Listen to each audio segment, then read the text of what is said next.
টাঙ্গাইল সদর আমাদের সকলের। মামুন ভাইয়ের রাজনীতিকে আমি এবাদতের চেয়ে কোন অংশে কম মনে করি না। জিতবে এবার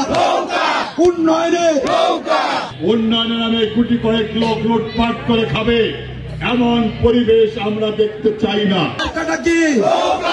এইবার আমাকে মনোনয়ন দিয়েছেন মানে ব্যক্তির পরিবর্তন নয়। শেখ হাসিনার এত দর্শকের সমাগম দেখে ব্যাডমিন্টন খেলা আমি কোনোদিন দেখি নাই। এত দর্শকের সমাগম দেখে ব্যাডমিন্টন খেলা আমি কোনোদিন দেখি নাই। শুধু টাঙ্গাইলে নয়, আমি কোন জায়গায় মানে ব্যাডমিন্টন খেলা এত মানুষ হয় আমি দেখি নাই। এইটার নামে হলো স্মার্ট বাংলাদেশ, এইটার নামে হলো ডিজিটাল বাংলাদেশ। আজকে ঘরে ঘরে বিদ্যুৎ, রাস্তাঘাট পাকা, মানুষের জীবনে শান্তি। আগামী 7 তারিখের নির্বাচন, এই নির্বাচনে আমাদের অঙ্গীকার টাঙ্গাইলকে একটি মডেল উপজেলায় রূপান্তরিত করা। যেই মডেল উপজেলায় শিল্প প্রতিষ্ঠান গড়ে উঠবে, যেই মডেল উপজেলায় যমুনা নদীর ভাঙন থেকে কাকোয়া, হুগরা, কাতলি, মামুদনগরে দৃষ্টিনন্দন গাইডবাঁধ নির্মাণ হবে। ভাঙাচোরা কোন রকম গাইডবাঁধ নয়, টেকসই বংশ পরম্পরায় যাতে যমুনা নদীর কলার ঘাসে এই চলাঞ্চলের মানুষ না পড়ে তার জন্য গাইডবাঁধ সৃষ্টি করা। মাননীয় প্রধানমন্ত্রী গ্রামে সমস্ত শহরের সুযোগ সুবিধা, স্কুল, কলেজ, মাদ্রাসা, শপিং মল এগুলো থাকবে। আমাদের পরিষ্কার ঘোষণা, সমস্ত রাস্তাঘাট টেকসই রাস্তাঘাট হবে। আমি আপনাদের কাছে বলতে চাই, মাননীয় প্রধানমন্ত্রী এইবার আমাকে মনোনয়ন দিয়েছেন মানে ব্যক্তির পরিবর্তন নয়, উন্নয়নের ক্ষেত্রে গুণগত পরিবর্তন আনার জন্য আমাকে মনোনয়ন দিয়েছেন। আমার অঙ্গীকার, দল যার যার, টাঙ্গাইল সদর আমাদের সকলের। আমরা সকলকে নিয়ে, সকল মতের, সকল পথের, সকল বয়সের মানুষকে নিয়ে আমরা টাঙ্গাইল করতে চাই। আমরা সকলের মান মর্যাদা সংরক্ষণ করতে চাই। মানুষকে সম্মান দিয়ে, মানুষকে ভালোবাসা দিয়ে সবকিছু করা যায়। আমার আপনাদের প্রতি একটি ঘোষণা, বারবার বলি, রাজনীতিকে আমি এবাদতের চেয়ে কোন অংশে কম মনে করি না। একজন মানুষ নামাজ, রোজা, হজ, জাকাত ইবাদত, রাজনীতি করে একজন মানুষ অসহায় মানুষকে খাদ্য দেয়, চিকিৎসা করায়, লেখাপড়া করায়, ঘর করে দেয়, রাস্তা করে দেয়, এগুলো সদকায়ে জারিয়া। আর এগুলো ইবাদতের চেয়ে কোন সেই ইবাদত করতে গিয়ে ভাঙাচোরা রাস্তাঘাট হবে আর মানুষ কষ্ট পাবে, এটাকে আমি গুনার কাজ মনে করি।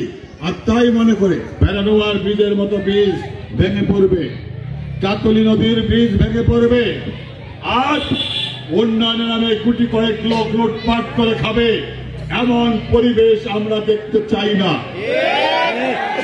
আমরা চাই একটা সরকারের উন্নয়ন কাজে অংশগ্রহণ করা, এটা আপনাদের অধিকার। একজন জনপ্রতিনিধি হবে আপনাদের কামলা, একজন জনপ্রতিনিধি হবে আপনাদের বন্ধু, আপনাদের আত্মীয়, আপনাদের ভাই। আমি দীর্ঘদিন যাবৎ রাজনীতি করি। ইলেকশনে একবার নমিনেশন দেওয়ার পরে প্রত্যাহার করেছিলাম। আমি আওয়ামী লীগ করি, এটা আমার দল, কিন্তু আমি বিশ্বাস করি একটা এলাকাকে গড়তে হলে সকলকে নিয়ে এলাকাকে গড়তে হবে। এমপি হবে জনগণের, এমপি হবে দরজা খুলে ঘুমাতে সকাল থেকে রাত্রি পর্যন্ত এমপি মানুষের জন্য থাকবে। আমি সেই পরিবেশটা নিশ্চিত করতে চাই। অনেকে অনেক কথা বলে, অনেকে অনেক কথা বলে, আমি কোনো খারাপ কথা। সম্মানিত উপস্থিতি, আপনারা 10টা মিনিট ধৈর্য সহকারে বসেন। আমাদের মাঝে অত্যন্ত গুরুত্বপূর্ণ বক্তব্য রাখবেন টাঙ্গাইল জেলা আওয়ামী লীগের সংগ্রামী দপ্তর সম্পাদক, আমাদের চর এলাকার গর্ব অহংকার জনাব অ্যাডভোকেট খোরশেদ আলমকে তার গুরুত্বপূর্ণ বক্তব্য রাখার জন্য অনুরোধ করছি।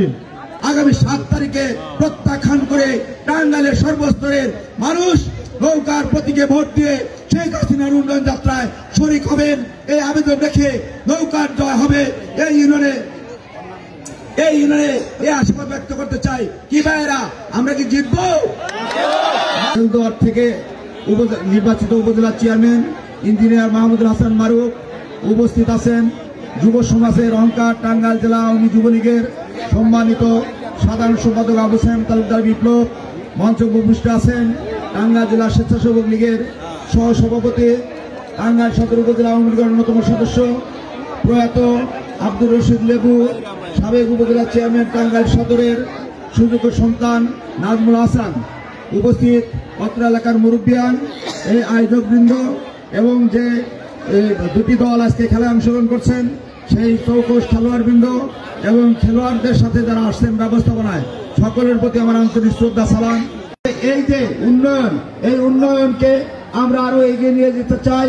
এজন্য আজকের সফল প্রধানমন্ত্রী জননেত্রী শেখ হাসিনা আগামী দিনে বাংলাদেশকে স্মার্ট বাংলাদেশ করার যে ভীষণ ঘোষণা করেছেন, সেই ভীষণ বাস্তবায়নে জাতীয় সংসদ নির্বাচনে দুইবারের এমপিকে বাদ দিয়ে আমাদের আজকের প্রার্থী চৌকস রাজনীতিবিদ, সুপ্রিম কোর্টের আইনজীবী, যাকে দিয়ে স্মার্ট বাংলাদেশ বিনির্মাণে টাঙ্গাইল উন্নয়নে কাজ করতে চান মাননীয় প্রধানমন্ত্রী শেখ হাসিনা, সেই মামুনুর রশিদ মামুন